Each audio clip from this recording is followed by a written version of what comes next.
So today's video is how to train your brain to speak more English.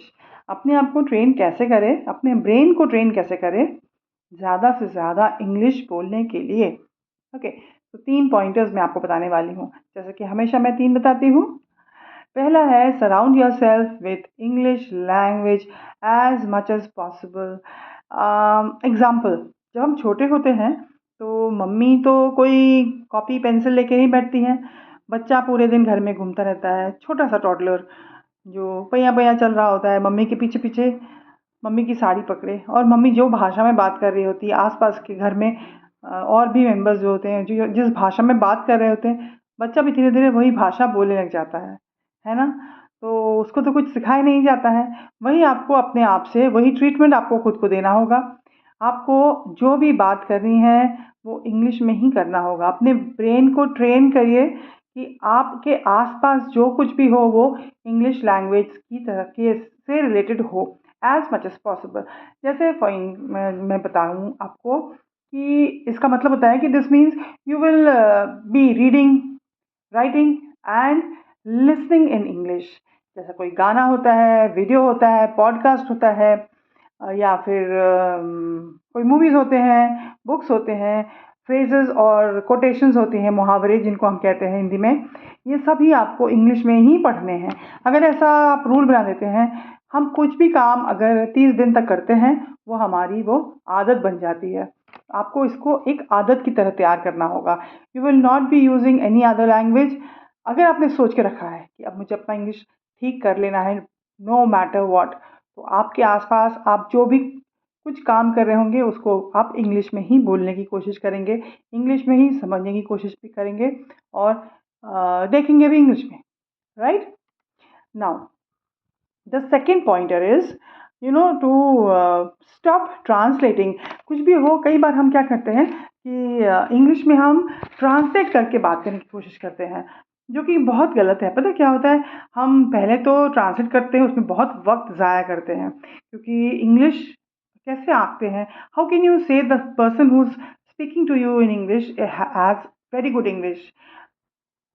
हम कैसे कह सकते हैं कि सामने वाला इंग्लिश में बहुत अच्छी बात कर रहा है।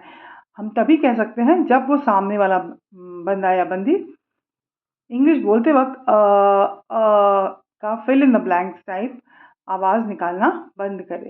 When the person is speaking to you in English and is not taking up blanks,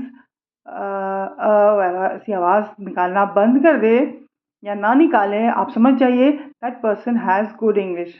वो इंसान अच्छी इंग्लिश बोलता है। तो आप अगर ट्रांसलेशन करेंगे तो आप सोचेंगे, क्योंकि यूजुअली मैं करती हूँ, मेरी हिंदी में बीच बीच में ब्लैंक्स आते हैं, तो ये ना आए इसलिए आपको सोचना और ट्रांसलेट करना नहीं है। ओके, जो आपके दिमाग में कोशिश करिए, जो चीज़ आप बोलने वाले हैं उसको इंग्लिश के ही फॉर्म में बोलें, उसको हिंदी टू इंग्लिश ट्रांसलेट ना करें।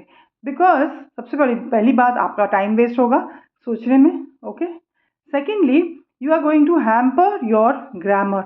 आप अपनी ग्रामर, जो इंग्लिश का ग्रामर है, that is very different from Hindi grammar.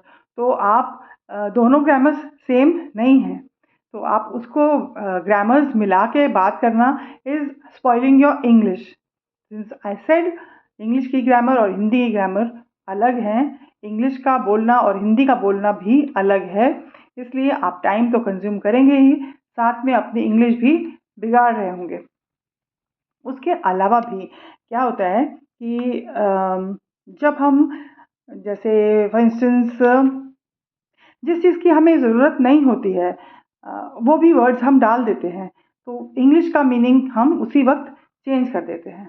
Okay, so like if for instance if I say that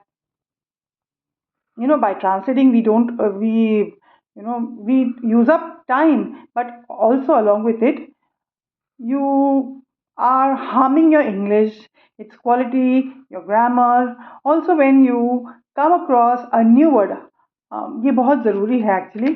जब आप एक नए शब्द में पहुंचते हैं, कोई अच्छा नया शब्द आपको इंग्लिश में मिला है, तो ज़रूर उसको नोट डाउन कर लीजिए, उसके ऊपर थोड़ा सा रिसर्च करिए उसकी मीनिंग क्या है, और उसके मीनिंग के हिसाब से एक दिन में मुझे इस वर्ड को 5 बार यूज़ करना है, 10 बार यूज़ करना है या 20 बार ऐसे स्टेटमेंट्स बनाने हैं, सेंटेंसेस बनाने हैं और ये वर्ड यूज़ करूँगा।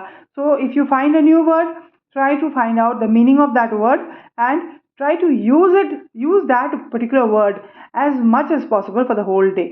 Okay, now जो ये थर्ड पॉइंटर है मेरा, use your English, because you know क्या होता है कि जब हम अपनी इंग्लिश के ऊपर काम कर रहे होते हैं, जस्ट अ मोमेंट। हाँ, मैं पढ़ती हूँ ना, आपको पढ़ाने से पहले मैं भी अपनी पढ़ाई करती हूँ। तो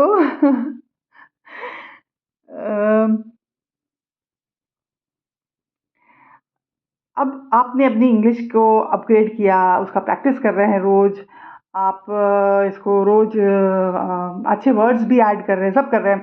but what is the use अगर आप प्रैक्टिस नहीं करते हैं? वो सेइंग है ना, practice makes a person, a man और वुमन परफेक्ट। तो अगर आपको किसी चीज़ में परफेक्ट होना है, प्रैक्टिस भी करना होगा ना। तो हम कोई भी चीज़ बार बार करते हैं तो प्रैक्टिस होता है, और प्रैक्टिस होगा तो हम उस काम में महारत हासिल करेंगे।